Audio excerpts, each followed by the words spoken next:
What is the creepiest scientific fact you know? When penguins get depressed, they kill themselves. Chimpanzees cull the populations of rival clans, by stealing babies and eating them, and sometimes raping the fertile females and leaving them there. But, chimpanzees recognize human babies as very similar. Chimpanzees have been known to raid villages and steal babies, then eat and rape them in the jungle. Edit.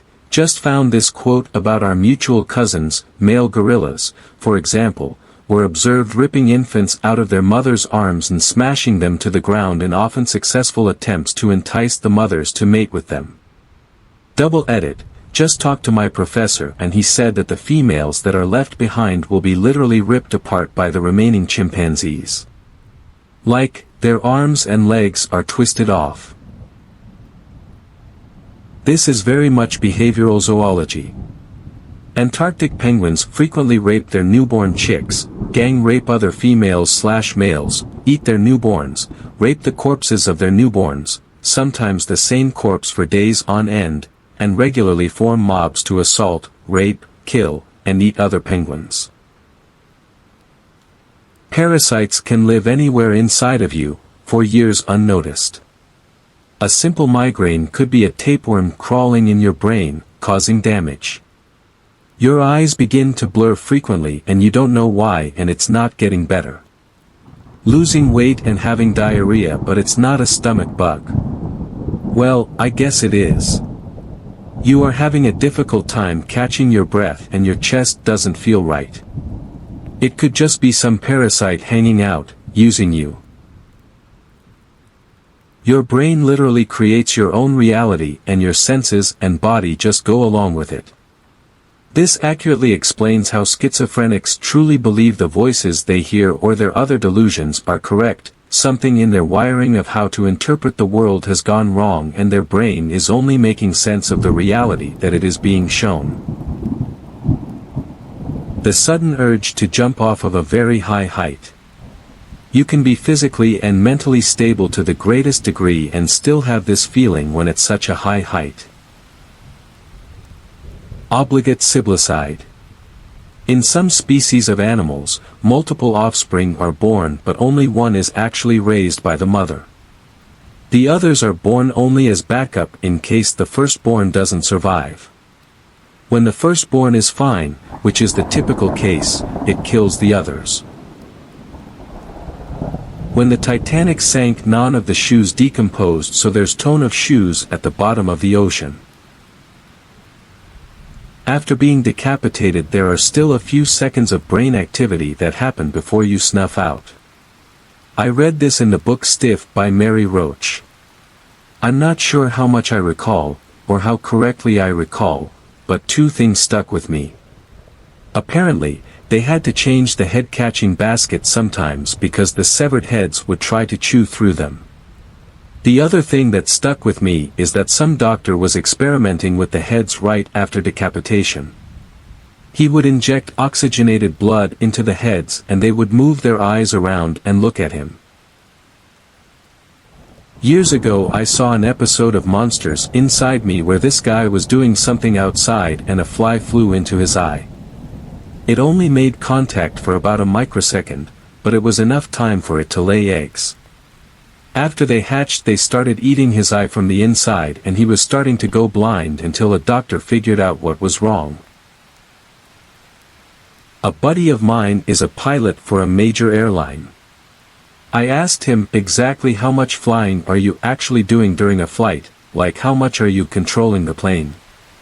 He said about 5%, 95% of a flight is completely automated.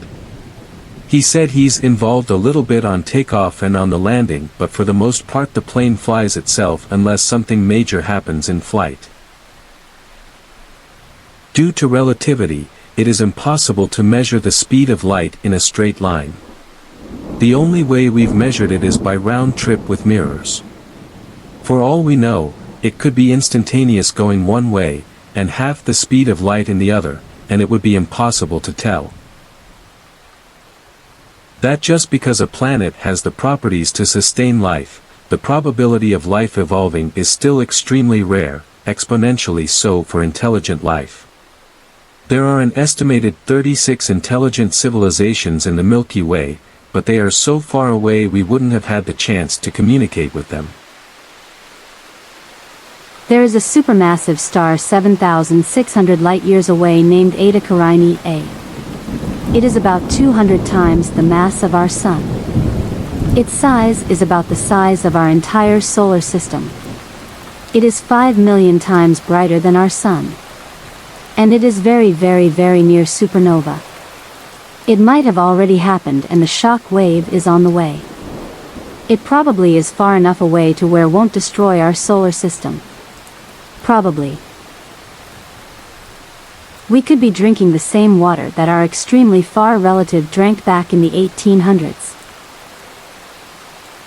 Some tumors, known as teratoma, can grow teeth, hair, and bone, and, very rarely, more complex organs or processes such as eyes, torso, and hands, feet, or other limbs.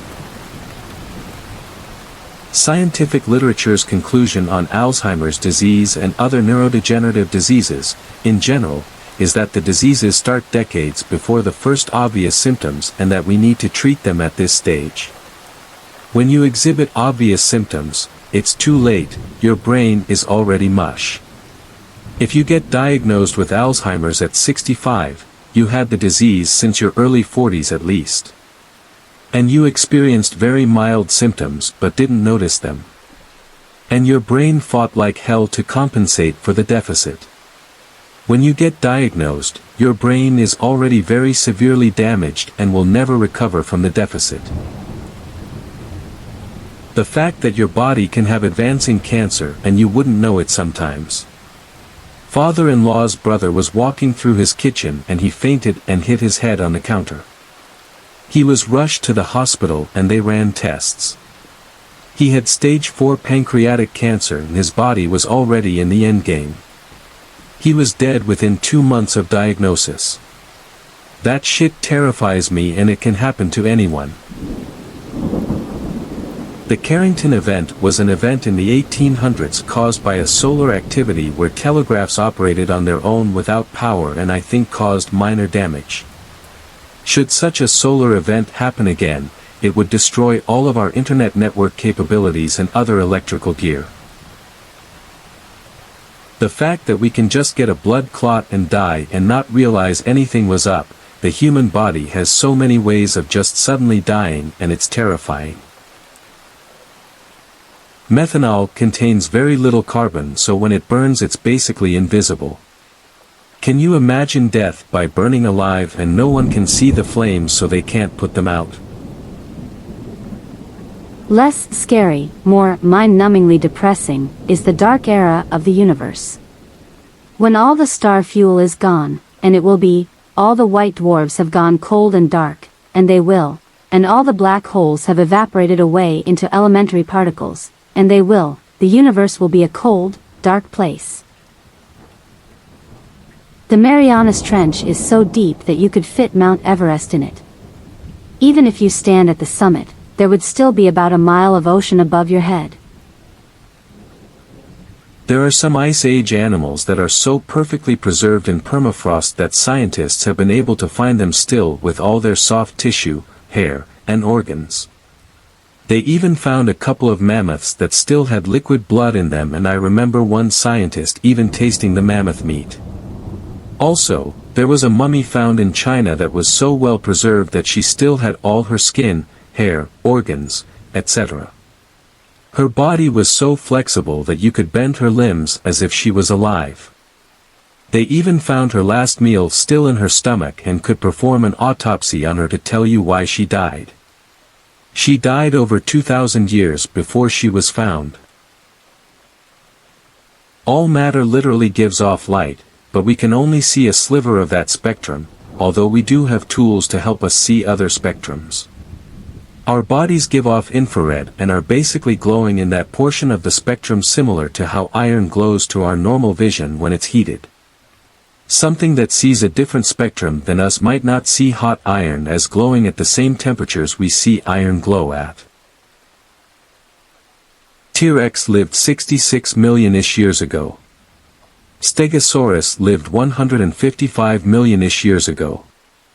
The gap between Rex and Stego is 16 million-ish greater than between Rex and the present day. Slime molds don't have brains or nervous systems but somehow retain information and use it to make decisions. Even more crazy is that they can fuse with another individual and share the information. There are 8 times as many atoms in a teaspoonful of water as there are teaspoonfuls of water in the Atlantic Ocean. Approximately 99.85% of all the mass in the solar system is concentrated in the Sun. I recently read about the split brain experiments. There is a procedure for severe epilepsy that involves cutting the connecting nerves of the 2 brain hemispheres, resulting in the 2 hemispheres being unable to communicate with each other. The experiment shows that both halves can answer questions independently of each other, have separate opinions/preferences, and form memories independently.